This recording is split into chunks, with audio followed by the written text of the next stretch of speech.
Ok, bonjour tout le monde. Donc on va continuer sur notre regard sur le cycle de réplication virale. Et aujourd'hui, on sera dans ce qui va nous intéresser sont les stratégies de réplication et du génome et de l'expression des gènes viraux au sein de la cellule infectée. Donc je vais donner une petite introduction sur ce point-là. Et puis après, ce qu'on va regarder, c'est un ou deux virus à ADN, un ou deux virus à ARN, et on terminera par les rétrovirus. Donc, si jamais il n'y a pas de temps pour terminer aujourd'hui, bon, on enchaînera sur le prochain CM et la partie assemblage et libération est pas trop compliquée. Donc, dans le cycle de réplication, on se situe ici, là. Après la décapsidation, le génome viral doit être libéré dans la cellule infectée. Et à partir de ce moment-là, le virus doit faire deux choses. Il doit exprimer ses gènes et faire exprimer ses protéines par la cellule hôte. Et il doit aussi trouver le moyen de répliquer son génome. Donc ce sont ces deux choses-là qui vont nous intéresser aujourd'hui. Et dans les grandes lignes, les mécanismes employés par les virus pour se répliquer et pour exprimer leurs gènes vont dépendre de la nature de leur génome, c'est-à-dire la classe de Baltimore du virus. Donc ici, c'est une sorte de vieux schéma que j'ai préparé il y a longtemps avec les lettres romaines, ce sont les classes de Baltimore, les chiffres romains, avec la taille de la police qui est à peu près corrélée avec le nombre de différentes familles virales dans chaque classe de Baltimore. Quand j'ai mis quand j'ai la lettre qui est entourée, ça veut dire que c'est un génome en double brin, ADN double brin, ARN double brin. Et les schémas des particules virales montrent les différents types de morphologie des virions que l'on trouve au sein de chaque classe. D'accord ? Donc on voit que les deux groupes qui sont les plus représentés chez les virus sont les virus à ADN double brin, qui sont assez diverses sur le plan taille de génome et structure de la particule virale, et les virus ARN brin plus, qui sont également extrêmement nombreux et très divers. Et globalement, dans les grandes lignes, la plupart de tous ces virus-là qui passent par l'ADN lors de leur cycle de réplication, que ce soit les virus à ADN ou les virus à rétrotranscription, dans la grande majorité des cas, leur réplication, l'expression des gènes vont se passer dans le noyau.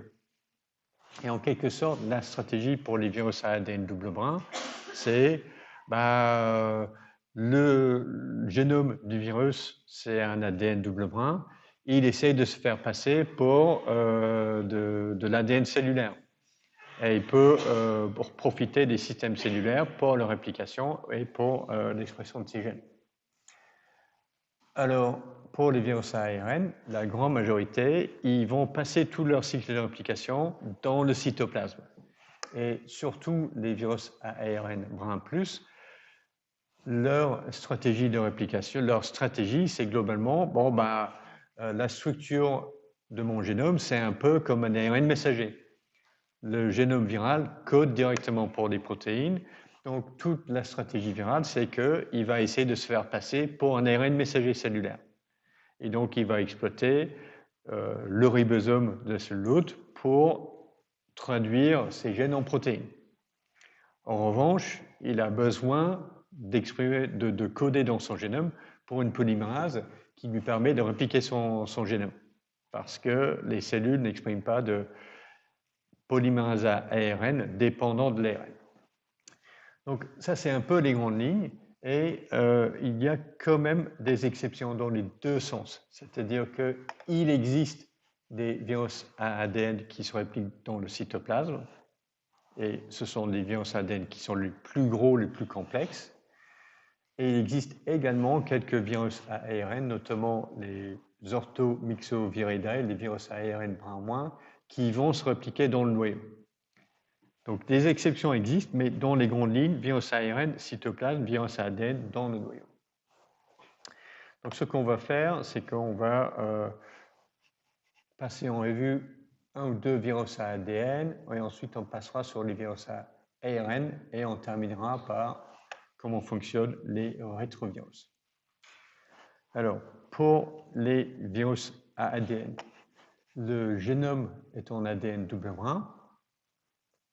Et donc, pour répliquer son ADN, le virus a besoin de quoi? Il a besoin des enzymes qui sont impliquées dans la réplication de l'ADN. Donc, une polymérase à ADN, mais pas que ça. Lors de la réplication de l'ADN cellulaire, il y a tout un tas d'autres protéines et d'enzymes qui sont impliquées. Donc, une hélicase, une enzyme pour synthétiser l'amorce en ARN qui démarre la réplication de l'ADN. Donc, on a besoin de tout un tas d'enzymes impliquées dans la réplication de l'ADN. Et le virus a besoin de désoxynucléotides triphosphate en grande quantité. Dans une cellule qui est en cycle cellulaire, oui, cette cellule-là, elle est en train de répliquer son ADN. Donc tout ça, ça va être disponible et elle va synthétiser des DNTP en grande quantité. Dans une cellule qui est quiescente, en phase G0 du cycle cellulaire, il a un petit peu d'expression de polymérase ADN pour réparer l'ADN ici et là, mais globalement, il n'y a pas énormément d'enzymes impliquées dans la réplication de l'ADN et de DNTP. Donc les virus ADN, ils ont besoin de tout ça.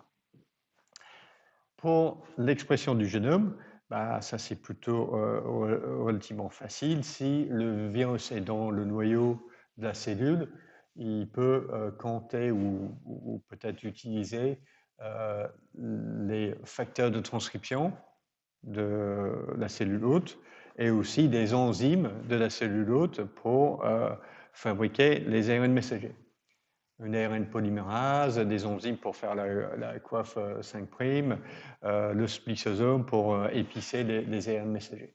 Donc, pour les virus à ADN qui se répliquent dans le noyau, souvent, leur expression de gènes va dépendre sur des systèmes de doute pour fabriquer des ARN messagers qui vont être exportés du noyau, qui vont fabriquer des protéines virales.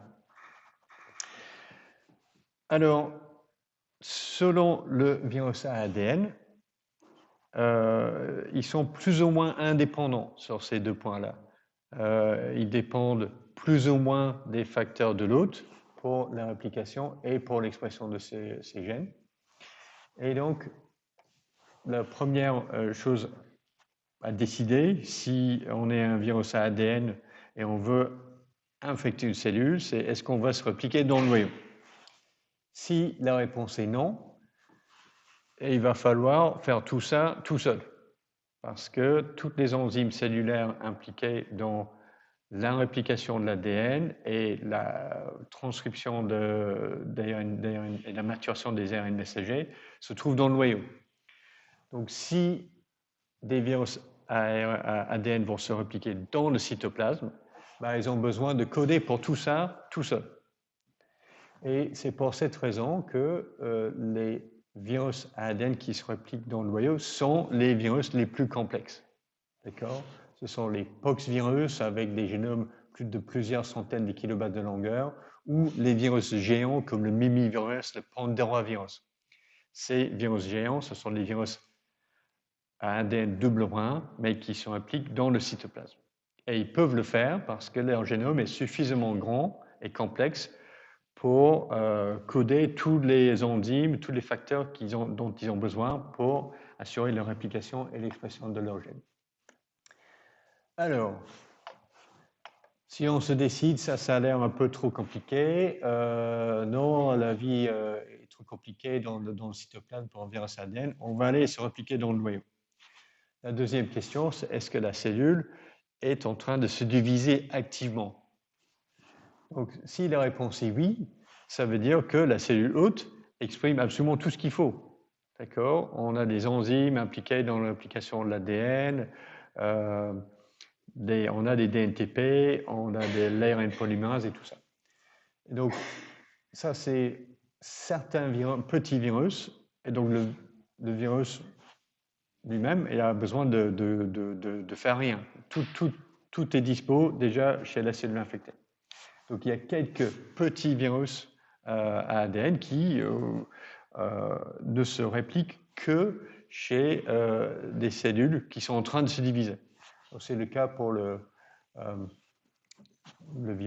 parvovirus B19, c'est un petit virus à ADN simple brun qui infecte des érythroblastes, des cellules qui sont en train de se diviser pour fabriquer des hématies.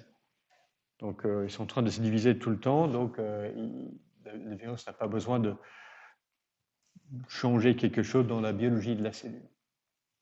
Alors, si la cellule que le virus infecte n'est pas dans le cycle cellulaire, donc les enzymes de l'hôte sont codées dans le noyau, donc ils sont potentiellement disponibles pour le virus, mais dans la cellule infectée, ces enzymes-là sont inactives. Alors, la prochaine question, c'est est-ce que le virus va induire le cycle cellulaire? Si la réponse est non, ça veut dire que le virus doit coder pour les enzymes nécessaires pour répliquer son ADN, parce que la cellule infectée ne va pas le faire. Et c'est le cas pour les herpesvirus et les baculovirus, donc, qui sont des virus à ADN double point avec des génomes quand même assez complexes, parce qu'ils ont besoin de coder pour une ADN polymérase, par exemple, une hélicase et tout un tas de facteurs accessoires.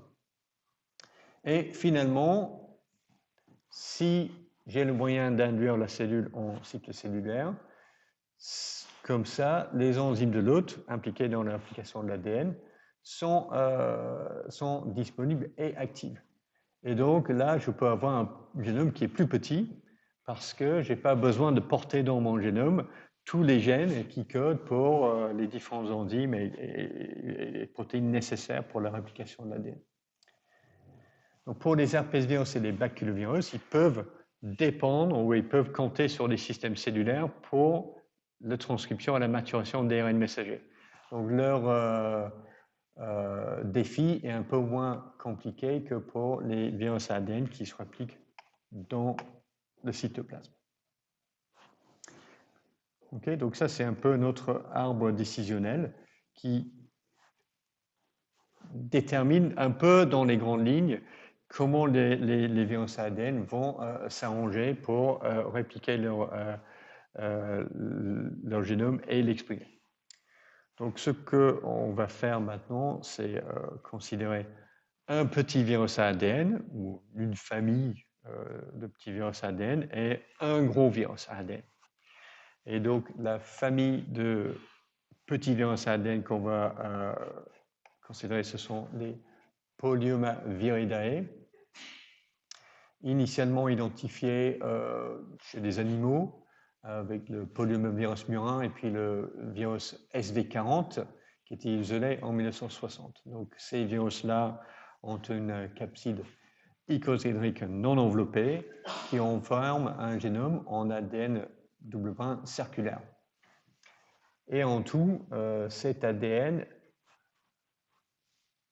voilà, fait que 5 kilobases de longueur, donc on a peu de place pour coder de l'information génétique. Alors, ces virus ne sont pas directement oncogéniques, ils ne sont pas directement liés au cancer humain, parce que généralement, ils vont terminer un cycle lytique et vont tuer les cellules infectées.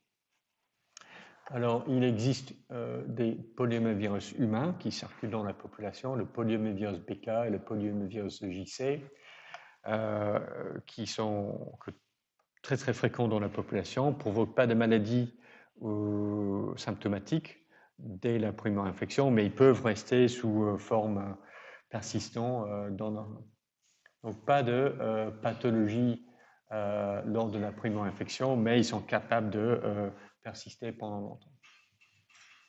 Ils peuvent provoquer des pathologies chez les personnes immunodéprimées, c'est plutôt rare. Alors, un exemple de virus à ADN avec un grand génome, ce sont les herpes viridae.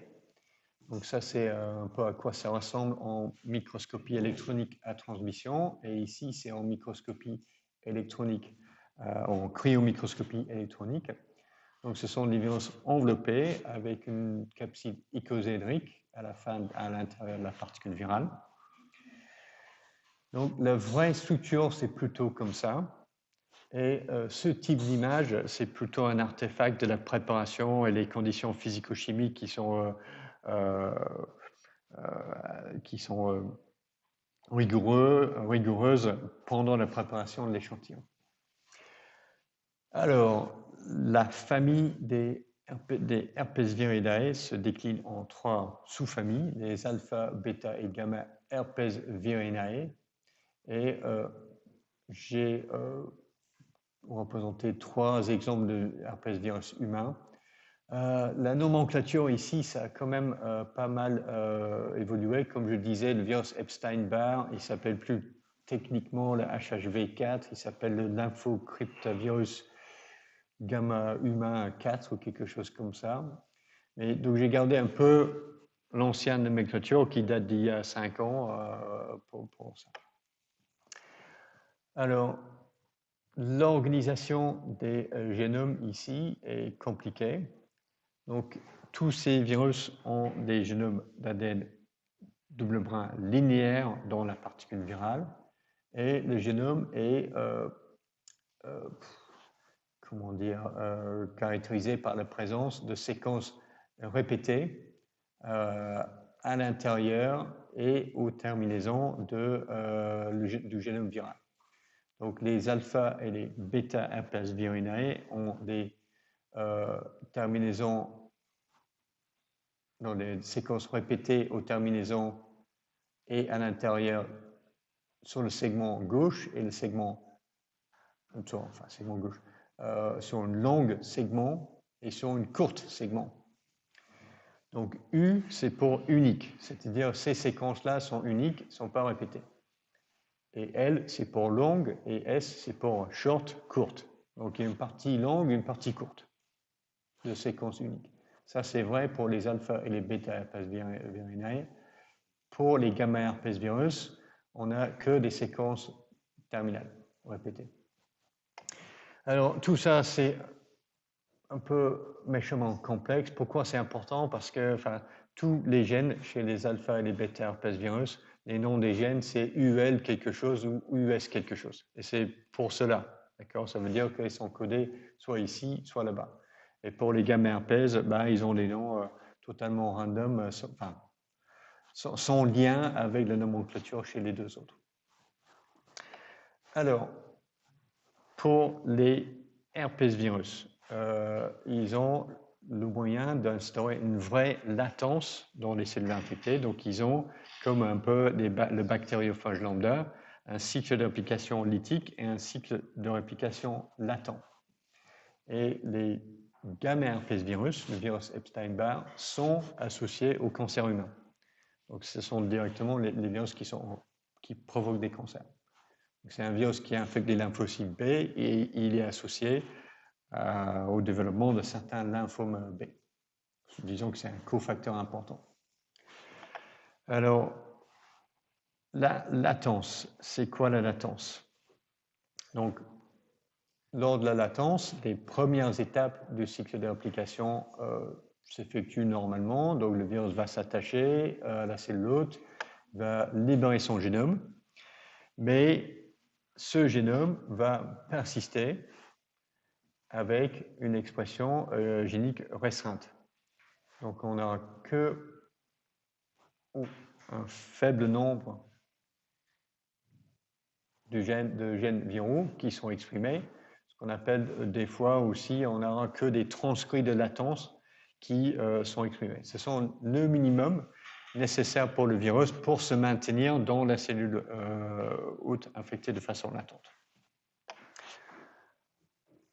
Alors, pour n'importe quelle infection latente, il faut que le virus soit capable de se réveiller et donc à la suite d'un stimulus externe, il est absolument nécessaire pour chaque virus de pouvoir redémarrer son expression et exprimer les gènes qui sont impliqués dans le cycle lytique et les protéines virales qui vont favoriser la réplication virale et ça va redémarrer un cycle de réplication lytique.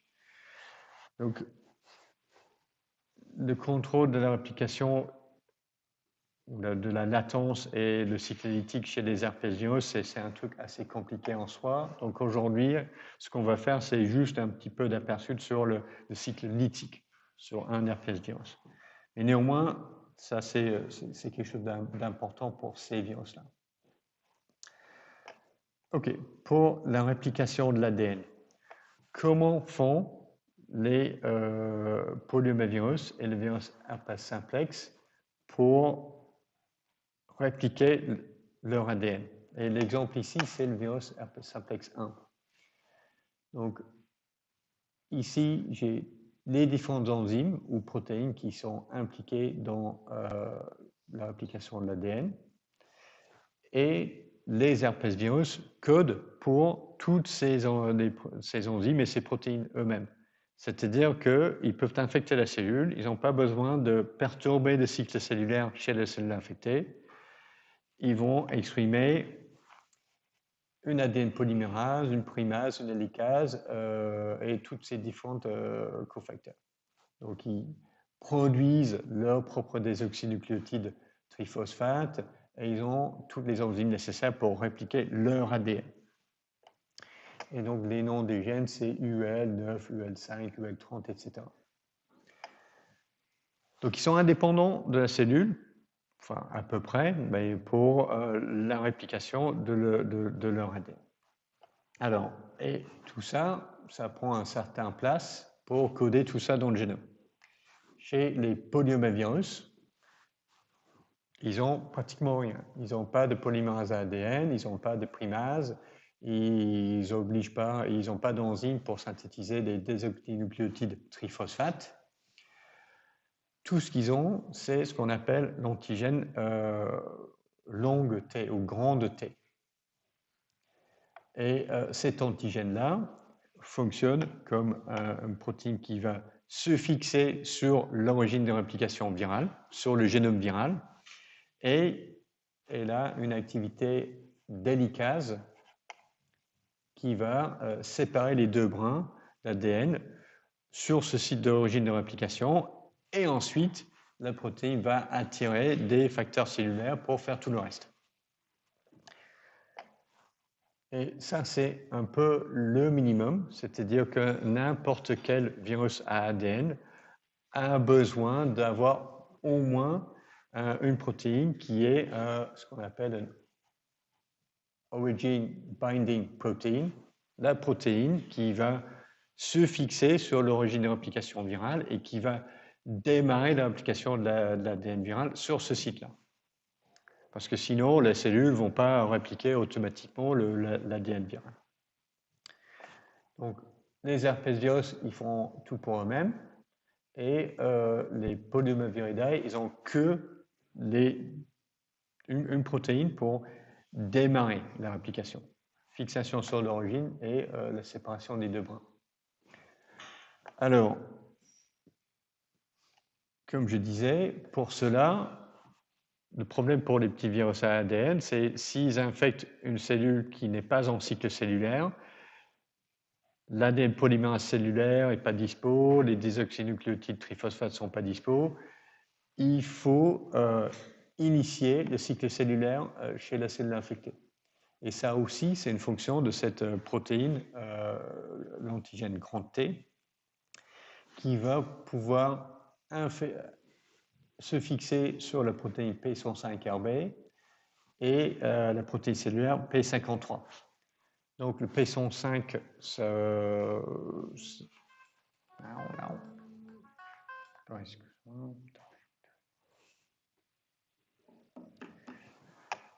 Donc, le résultat de l'interaction antigène grand T et P105RB, c'est de initier, pousser les cellules dans la transition G1S, donc il va démarrer le cycle cellulaire, et l'interaction avec le P53 va inhiber l'apoptose de la cellule infectée.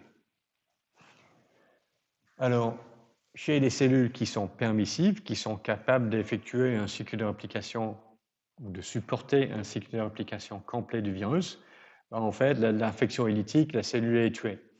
Mais lors des cellules l'infection des cellules non permissives, la cellule est infectée, mais il ne peut pas vraiment libérer des particules virales, et le cycle cellulaire peut être perturbé, et c'est l'initiation d'une transformation carcinogène. Donc, une transformation maligne. Donc, il y a pas mal des lignées cellulaires que l'on peut immortaliser en transfectant l'antigène grand T dans la cellule. Et cet antigène-là, cette protéine-là toute seule, est capable d'induire la cellule en cycle cellulaire et de l'obliger à se diviser. Et donc, ces deux fonctions-là, induire le cycle cellulaire et inhiber l'apoptose, sont aussi importants pour pour la grande majorité de petits virus à ADN. Donc, chez les adénovirus, par exemple, deux protéines précoces, les protéines E1A et les protéines E1B, vont se fixer sur le P105 ou le P53. Et chez les papillomavirus humains, par exemple le papillomavirus humain 16, on a deux protéines précoces, E6 et E7, qui vont effectuer ces deux fonctions. Donc ça, c'est une observation qui est vraie pour tous les petits virus ADN, sauf pour les virus adéno-associés. Les virus adéno-associés ne sont pas capables de se répliquer de façon autonome. Ils ont besoin de co-infection, soit avec un adénovirus ou un herpès virus. Mais les petits virus ADN qui sont capables de se répliquer de façon autonome, ils ont besoin d'avoir ces protéines-là, s'ils infectent des cellules qui ne sont pas en train de se diviser activement. Alors, pour la fonction de l'antigène grand T, la forme active, c'est un hexamère, et deux hexamères de l'antigène grand T se fixent spécifiquement sur l'origine de réplication virale, sur le génome viral. Ensuite, l'activité hélicase va déplier les deux brins de l'ADN viral sur un site, et finalement, ce complexe va recruter la protéine cellulaire RPA, Replication Protein A, qui va commencer à déplier l'ADN double brin en deux brins d'ADN. Et ensuite, cette structure-là va recruter la primase qui forme l'amorce en ARN, et ensuite la polymérase ADN alpha qui va démarrer la réplication. Donc, la protéine virale, l'antigène grand T, ne fait que démarrer le processus. Alors, je vais vous proposer une question ici, et je n'ai pas mis ça en ma doc, donc on va juste le faire à la main levée. Donc, on dispose de médicaments antiviraux que l'on utilise pour contrôler la réplication des herpès virus ou contrôler les infections. Donc, par exemple, l'aciclovir, c'est un analogue de la guanosine. Donc, on voit qu'on a la base nucléotidique ici, mais au lieu d'avoir un ribose, on a un truc comme ça qui n'a pas la partie à la base du sucre.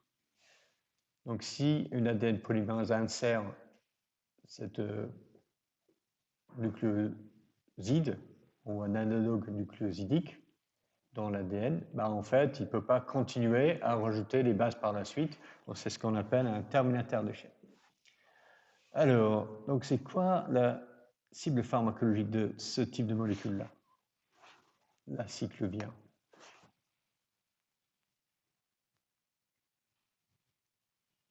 Tout le monde est prêt? Qui dit que c'est la thymidine kinase virale qui va être visée? Qui dit que c'est l'ADN polymérase qui est visé? Qui dit que c'est l'ARN polymérase? Personne qui dit que c'est la primase virale. Ouais, ok, vous avez tout compris. C'est un inhibiteur, un analogue nucléosidique inhibiteur de la polymérase à ADN virale. Alors, on a... Attends, mon truc, il n'est pas bon. Là. Attends, je vais modifier ça vite fait. Parce qu'on n'arrive pas à avoir les questions là. Ok. Ok. Donc, on n'a jamais cherché à développer des médicaments semblables contre les papillomavirus humains. Pourquoi?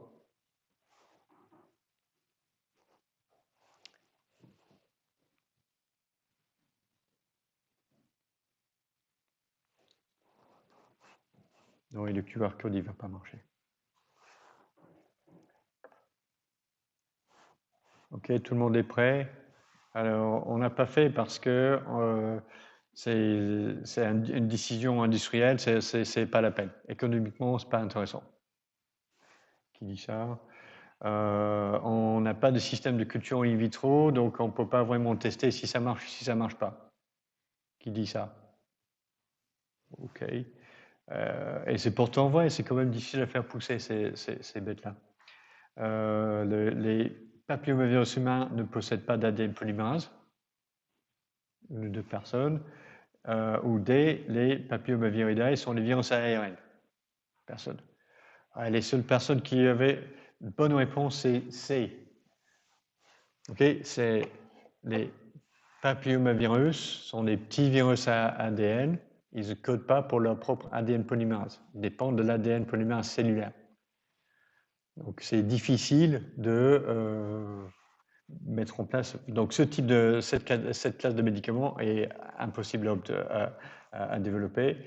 Et ce n'est pas évident pour ces petits virus à ADN quelle peut être la cible pharmacologique pour développer un médicament. Ok, donc ça c'est pour la réplication de l'ADN. Qu'en est-il pour la transcription des gènes viraux chez les virus à ADN? Donc globalement, chez les virus à ADN, on a toujours une distinction entre des gènes précoces et des gènes tardifs. Donc les gènes précoces sont exprimés directement après l'entrée dans la cellule ou dans le noyau de la cellule infectée plutôt. Et leur fonction, ils vont modifier la biologie de la cellule hôte, par exemple en inhibant l'apoptose ou en induisant le cycle cellulaire, des choses comme ça. D'autres fonctions des gènes précoces, c'est contrôler l'expression d'autres gènes viraux et surtout de démarrer la réplication de l'ADN viral. Donc ce sont ces choses-là, modifier la biologie de la cellule hôte et démarrer la réplication de l'ADN viral. Les gènes tardifs, la définition d'un gène tardif, c'est un gène qui est exprimé après la réplication de l'ADN viral. Et ce sont des gènes codants pour les protéines de structure, pour les particules virales et les protéines qui sont impliquées dans l'assemblage et la libération de nouvelles particules virales. Donc on a une distinction dans le temps d'expression du gène précoce et tardif. Alors, nos petits virus ADN, les polymaviridae, comment ils font ça? Donc on connaît ça sur les recherches via ou par des recherches sur le virus SV40 qui ont été menées depuis les années 1980 parce que c'était le système le plus simple à étudier avec un petit génome donc facile à manier et puis le virus il se répliquait pas mal en culture. Et donc ce que l'on peut voir sur le génome, c'est-à-dire qu'on a cette région-là qui s'appelle NCCR, c'est ce qui est la région de contrôle de la réplication et de la transcription. Il comprend l'origine de réplication qui est ici. Et c'est aussi le promoteur qui va diriger l'expression des ARN messagers. Et lorsque ce promoteur est actif, il peut démarrer la transcription dans ce sens-là ou dans l'autre sens. Sur cette partie-là du génome, on voit qu'on code pour les antigènes grand T, et sur l'autre partie du chromosome, on voit qu'on code pour les protéines de capside, VP1, VP2, VP3. Donc ce qui se passe, c'est que les facteurs de transcription cellulaire vont se fixer sur ce promoteur, la NCCR, et il va démarrer cela va induire la transcription dans ce sens-là. C'est ce qui va permettre l'expression des antigènes T, grand T et petit t, et cela va permettre la réplication du génome. Et la transcription tardive va se passer dans l'autre sens, qui sera effectuée après la réplication du génome, et c'est ça qui permet d'exprimer des protéines de capside plus cette agnoprotéine. Alors, un autre truc qui est important à saisir ici, c'est que on a la production de différents ARN messagers matures via par un épissage alternatif. Par exemple, ici, on peut exprimer l'antigène petit t ou l'antigène grand T par l'épissage de cette zone-là ou pas. Si on a un transcrit non épissé, bon, en fait, il arrive à un codon stop ici. Et c'est pareil aussi pour les gènes tardifs, c'est-à-dire on a le choix entre VP2, VP3 et VP1 par un mélange de mécanismes, mais l'épissage alternatif est utilisé. Et donc c'est comme ça que le virus il arrive à coder et à exprimer plusieurs gènes à partir d'un seul promoteur. Parce que nous, dans nos cellules, une région promotrice, il va contrôler l'expression d'un seul gène. Mais ici, chez un petit virus à ADN, il n'a pas beaucoup de place, donc un promoteur doit faire le boulot pour tous les gènes du virus. Alors, qu'en est-il pour notre grand virus à ADN, les herpesvirus? Donc, les grands virus à ADN, ils n'ont pas ce problème-là. Donc, ils ont un grand génome, donc ils peuvent avoir plusieurs régions promotrices, globalement un promoteur pour chaque gène viral. Et il va décliner ces gènes en gènes. Chez les herpesvirus, on décline 3 phases. Les gènes précoces immédiats. Donc, le virus infecte la cellule. Les premiers gènes à être exprimés sont des gènes précoces immédiats qui codent pour les facteurs de transcription. Et notamment le facteur de transcription alpha 4, aussi connu sous le nom de ICP4, est nécessaire pour démarrer la transcription à partir des gènes dits précoces, ou les gènes bêta. Et les gènes codés ou les protéines codées sur ces transcrits sont les enzymes et tous les cofacteurs nécessaires pour la réplication de l'ADN. C'est-à-dire les UL9, UL5, UL8, tout ce qu'on a vu sur l'autre diapositive. Et la réplication de l'ADN va permettre la transcription à partir des gènes gamma, des gènes tardifs qui codent pour les protéines de capside, de l'enveloppe et le tégument. Alors, on peut se demander comment on démarre tout ça là.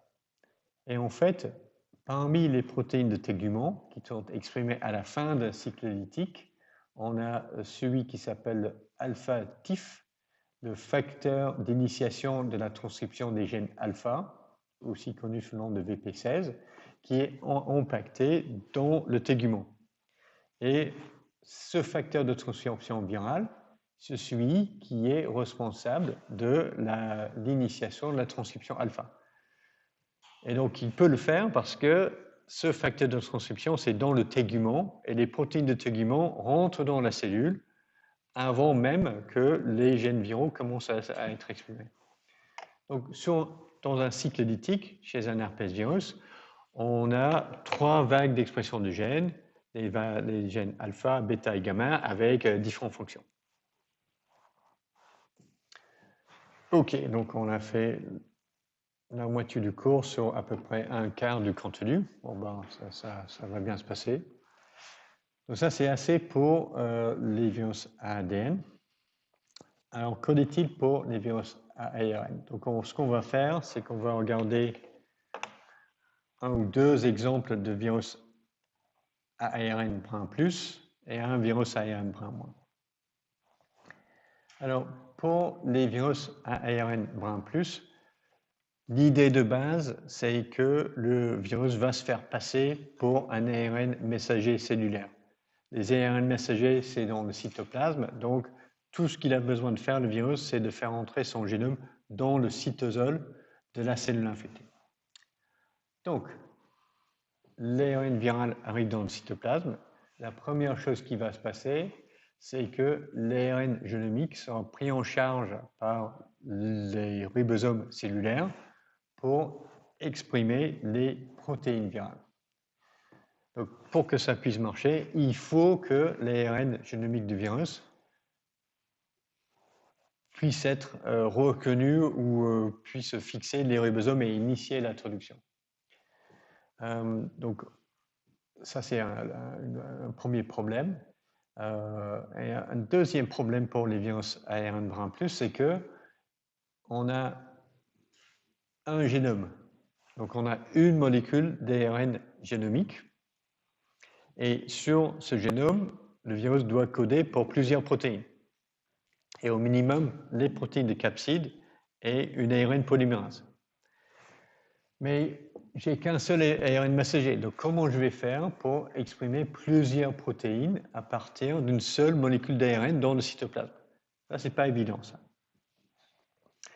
Alors, l'un des gènes viraux doit coder sur le génome doit être une polymérase à ARN dépendante de l'ARN, une RDRP. Donc, tous les virus ARN doivent coder pour cette polymérase.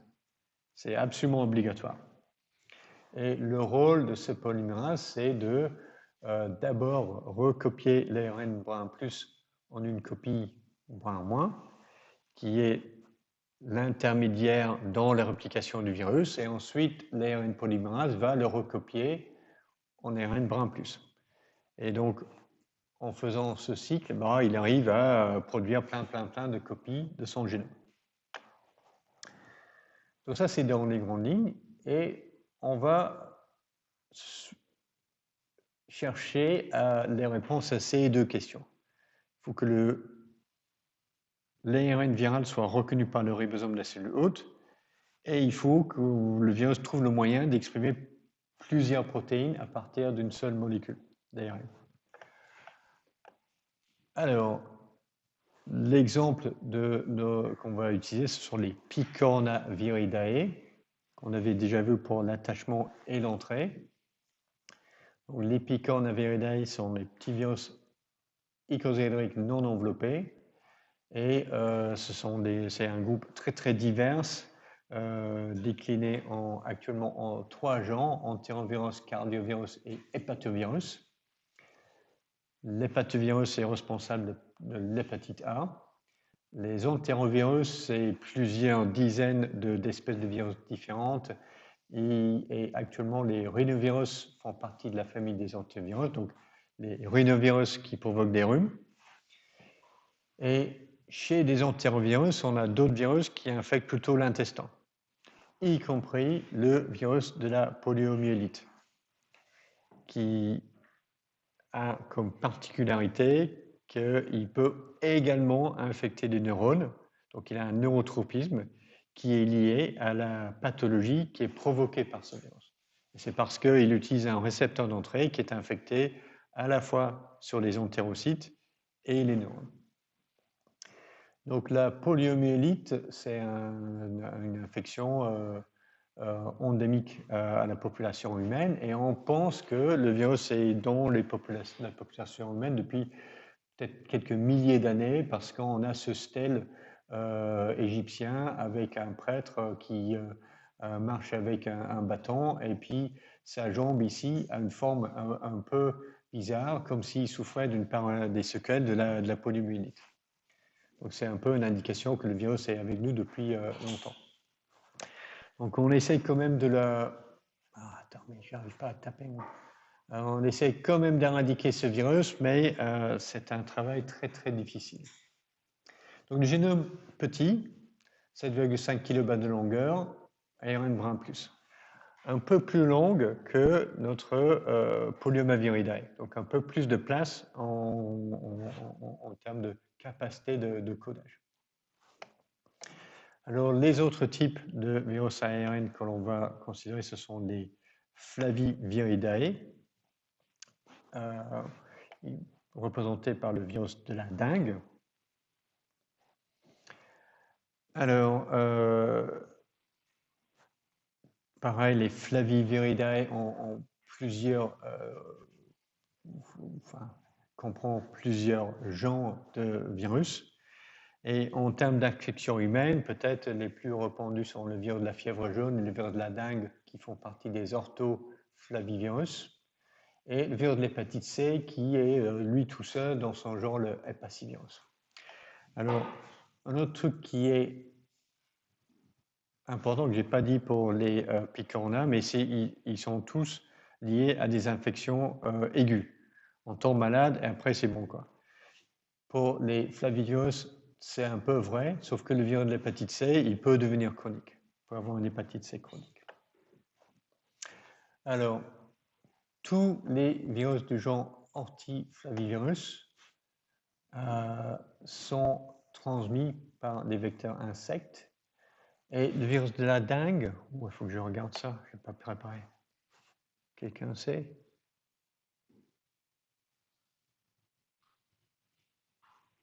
C'est pas le moustique tigre qui est le vecteur de la dengue? Quelqu'un dit oui. Oui, ok.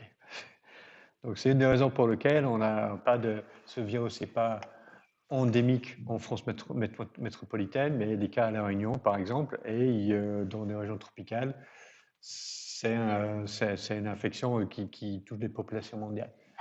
Donc avec le réchauffement climatique, on commence à voir quelques cas de transmission autochtone en France métropolitaine. Donc pour l'avenir, on risque d'avoir quelques cas de la dengue au sud de la France. Alors, comment font ces virus pour traduire leur génome en protéines?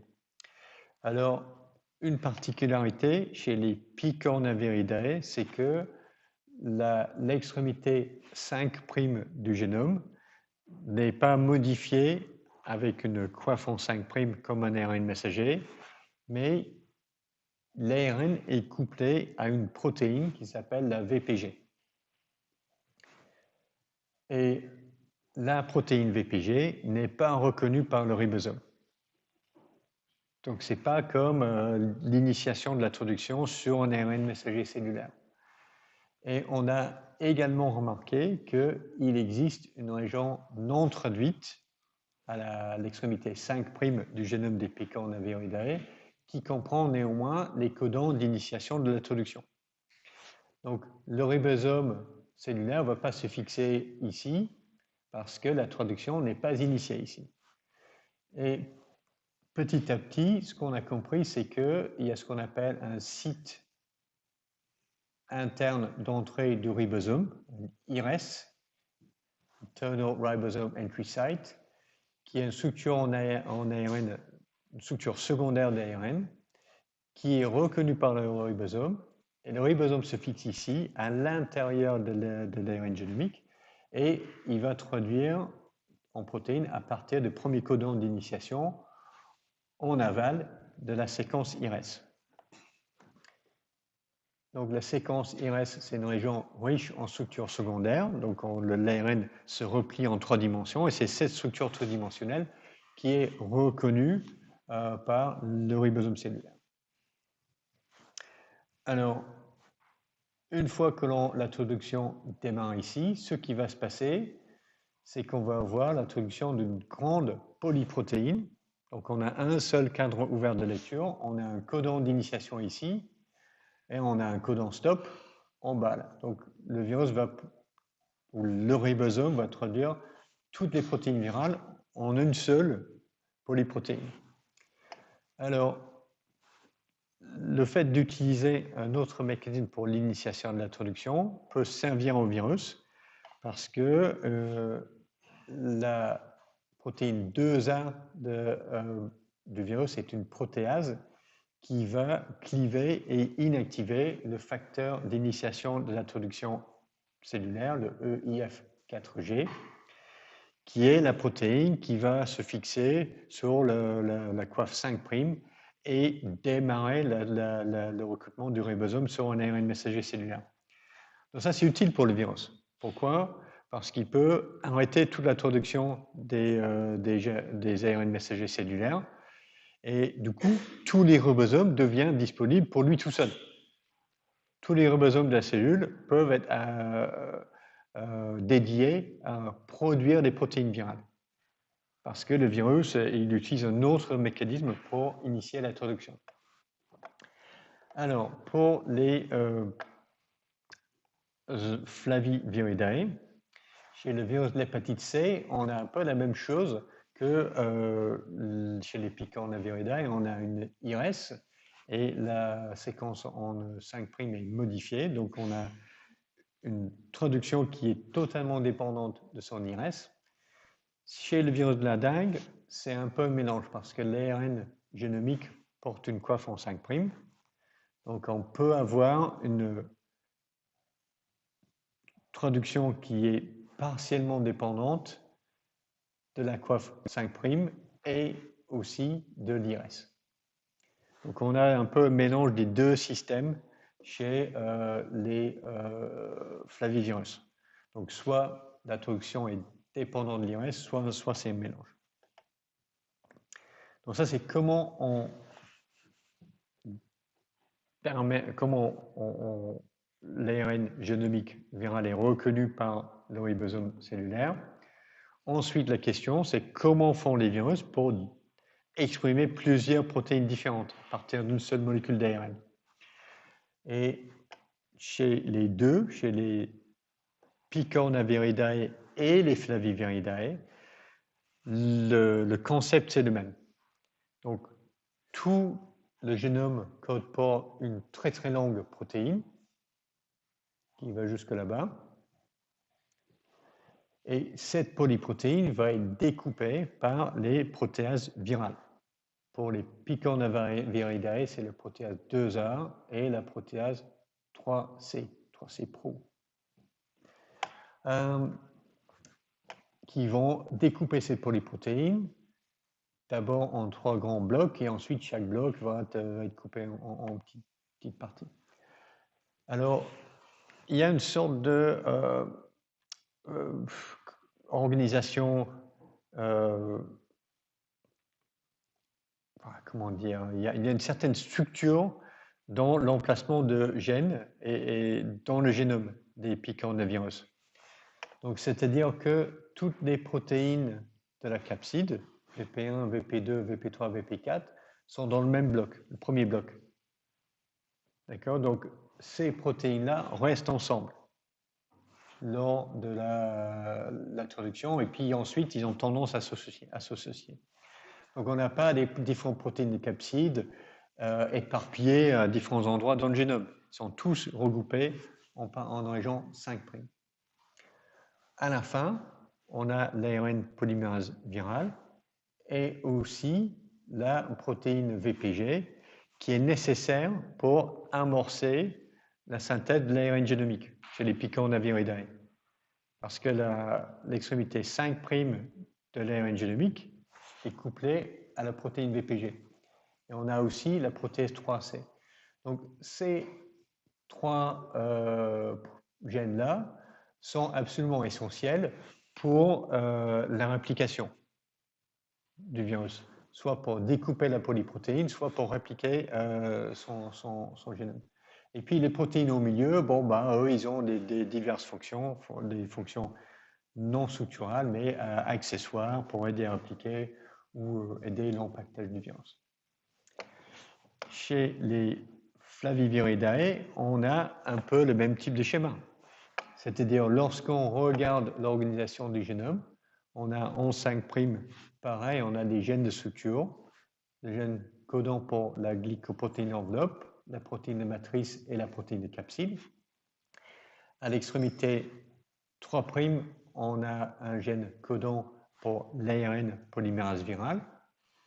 Et au milieu, on a, par exemple, la protéase NS3 qui est responsable, ou NS3 et NS4A, qui sont responsables pour découper, qui sont nécessaires pour découper les différentes protéines. Et deux autres protéines accessoires au milieu. Donc on a une sorte de plan d'organisation qui est semblable chez ces deux familles de virus. Et l'idée de base, c'est qu'on exprime une grande polyprotéine et ensuite, ce sont les protéases virales qui vont jouer le rôle le plus important pour découper la polyprotéine en différentes protéines fonctionnelles.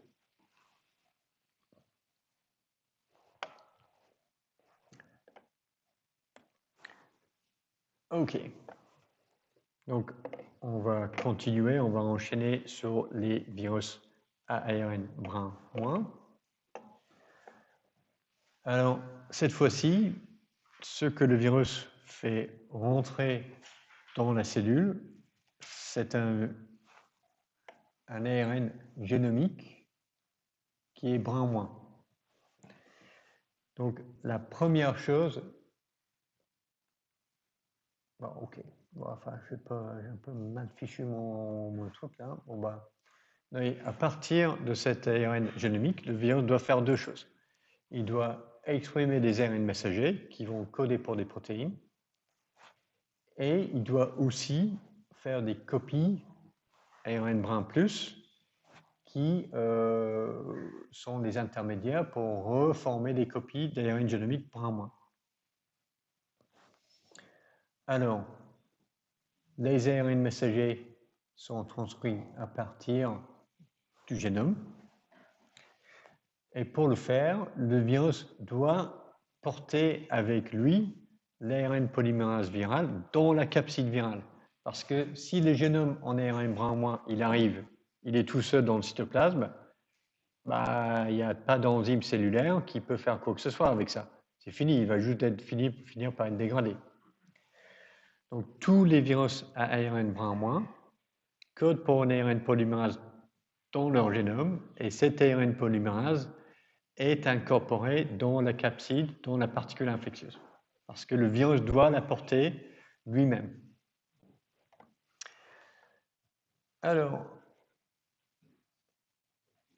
donc, si j'ai mon ARN polymérase viral, on peut comprendre que il est peut-être capable de faire le job de recopier tout mon ARN génomique en brun plus et puis le recopier en brun moins, ça c'est OK. Pour former les ARN messagers, ça c'est compliqué. Parce que il y a un peu deux problèmes. Soit il faut transcrire plusieurs ARN messagers à partir d'une seule molécule d'ARN brun moins.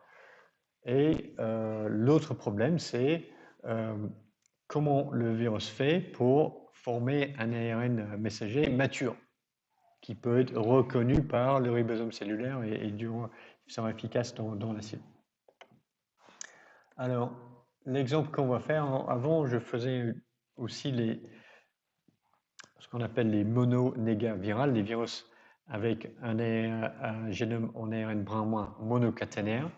J'ai un peu coupé ça cette année pour considérer uniquement les orthomyxoviridae, c'est-à-dire le virus de la grippe, qui sont les virus avec un génome brun-moins, mais avec un génome segmenté.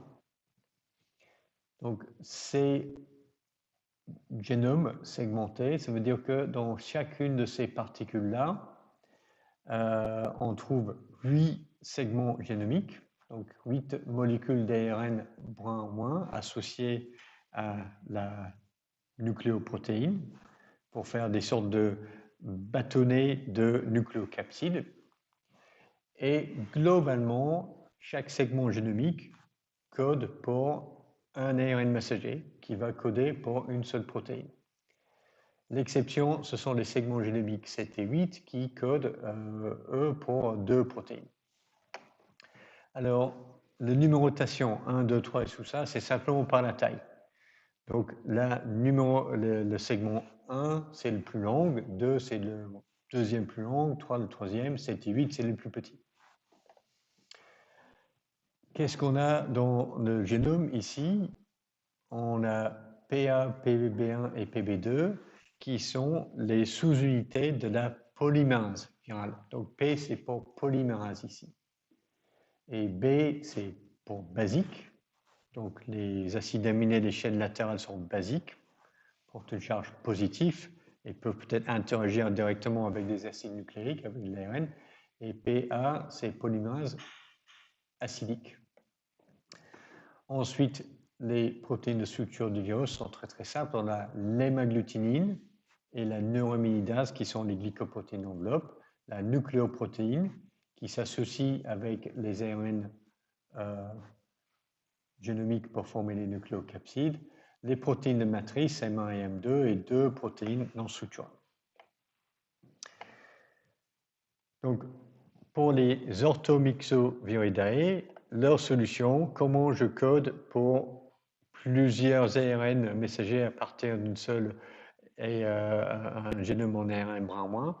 Ils ont décidé de découper leur génome en plusieurs segments et en gros, chaque segment code pour une protéine. Et ils se sont organisés comme ça. Alors, la deuxième question. Comment on fait pour exprimer un ARN messager qui va être reconnu par les ribosomes, parce qu'il faut ajouter une coiffe en 5' et une queue en poly A.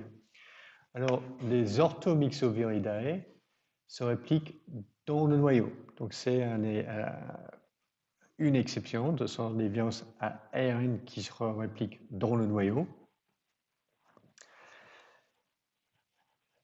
avec une polymérase qui est formée par l'association de ces 3 sous-unités, le PA, PB1 et PB2. Et le PB1, c'est la partie qui a la vraie fonction de polymérase. C'est la PB1 qui va synthétiser des ARN messagers viraux et aussi synthétiser les copies en ARN brin plus.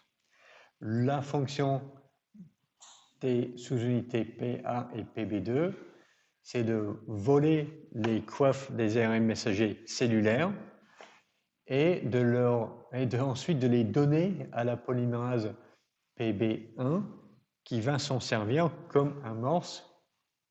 Donc ça, c'est une coiffe d'un ARN messager cellulaire qui était découpée sur un ARN messager dans le noyau de la cellule infectée. Et cet ARN, cette séquence courte de la région 5' d'un ARN messager cellulaire va servir d'amorce pour synthétiser l'ARN d'un messager viral. Donc, une solution un peu ingénieuse pour produire des ARN messagers employés par des orthomyxoviridae, c'est-à-dire le virus de la grippe.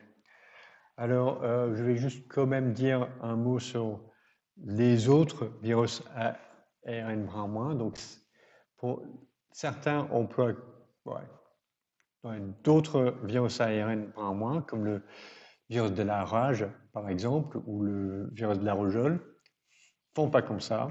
Ces virus se répliquent dans le cytoplasme et leur polymérase a la capacité aussi de rajouter une coiffe 5' aux ARN messagers viraux.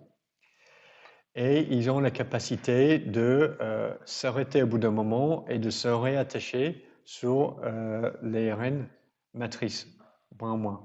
Et ils arrivent à synthétiser plusieurs ARN messagers à partir d'une seule molécule d'ARN brin-moins comme matrice. Ok, donc il nous reste un quart d'heure, donc probablement on va tenter de comprendre les virus les rétrovirus. Je ne suis pas sûr qu'on terminera, mais s'il reste un peu, on enchaînera au prochain cours. Alors, les rétrovirus sont divisés en deux familles. Les rétroviridae sont divisés en orthorétroviridae et spumavirinae. Et les orthorétrovirus sont découpés en 1, 2, 3, 4, 5, 6 genres, les alpha, bêta, gamma, delta et epsilon rétrovirus et les lentivirus. Donc tous ces virus-là, ce sont les virus enveloppés avec une capside icosahédrique. Et chez les lentivirus, la forme de cette capside est typiquement conique. C'est spécifique aux lentivirus. Donc à l'intérieur, on trouve enfermé deux copies d'un ARN brun plus, longue de 8 à 10 kilobases de longueur. Alors, chez les humains, donc on a peut-être 3 rétrovirus qui nous infectent, les HTLV1, découvert à la fin des années 1970, le VIH1, identifié par Françoise Barré-Sinoussi, Luc Montagnier, Anastus Pasteur, et aussi il y a le VIH de type 2. Donc, on n'a pas beaucoup d'infections rétrovirales chez l'espèce humaine d'ailleurs. Donc, et même le VIH1, c'est un virus qui a une origine récente. Il y a peut-être une centaine ou 120 ou 130 d'années. Donc, pour la plupart de notre existence sur la planète, on est très peu infecté. L'espèce Homo sapiens a été très peu infectée par les rétrovirus. Alors, quel est le... Donc, néanmoins... Donc, quel est le problème pour les rétrovirus? Ce qui rentre dans la cellule, c'est un ARN 20+, et il doit recopier cet ARN en ADN double brun via l'action d'une transcriptose inverse, c'est-à-dire une polymérase qui va synthétiser de l'ADN, mais à partir d'une matrice en ARN. Donc c'est une polymérase à ADN dépendante de l'ARN. Un des problèmes avec ça va être comment régénérer un génome complet. Parce que lorsque une molécule d'ADN démarre son synthèse, l'amorce est toujours une molécule d'ARN. Mais à la fin, cette molécule d'ARN va être dégradée. Et donc, si on a ce type de processus, mais on aura des extrémités du génome qui finiront par être dégrignottées à chaque cycle. Donc, il y a une astuce pour régénérer un génome complet à chaque cycle de réplication. Donc, c'était ADN proviral sera intégré dans le chromosome de la cellule infectée et ensuite il servira, c'est l'ARN polymérase cellulaire qui va retranscrire les copies du génome avec un transcrit qui fait toute la longueur du génome et aussi des ARN messagers qui sont introduits en protéines.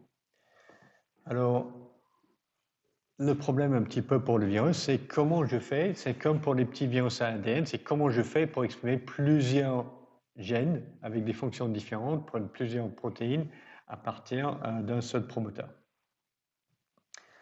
Alors, comment régénérer un génome complet? Alors, un indice est donné lorsqu'on regarde la structure du génome en ARN dans la particule virale et la structure de l'ADN proviral qui est intégré dans le chromosome de la cellule hôte. Donc, sur l'ARN viral, on a la partie codante au milieu, qui est indiquée en rouge ici, et à l'extrémité, les deux extrémités sont occupées par une région répétée, R, et on a deux régions non codantes en 5' et en 3'. Lorsqu'on regarde sur l'ADN proviral, on trouve OK, U3, R et U5, mais en fait, ils sont un petit peu recombinés. C'est-à-dire qu'on a deux séquences répétées au terminal, ce sont les Long Terminal Repeats, la LTR, aux deux extrémités du génome. Et donc, ce qui s'est passé, c'est que la région U3 a trouvé le moyen de se recopier ici, et la région U5 a trouvé le moyen de se recopier ici. Alors pourquoi ça c'est important? Parce que c'est la région U3 qui comprend les facteurs des sites de fixation aux facteurs de transcription de la cellule hôte. Donc lorsque la LTR est reconnue par les facteurs de transcription de la cellule hôte, la transcription de l'ARN viral démarre au début de cette région R. Elle se termine à l'autre région R. Donc, le tour de passe-passe entre les régions U3 et U5, c'est ce qui permet au virus de démarrer la transcription à partir de la région R ici et recréer un génome complet en ARN brun plus.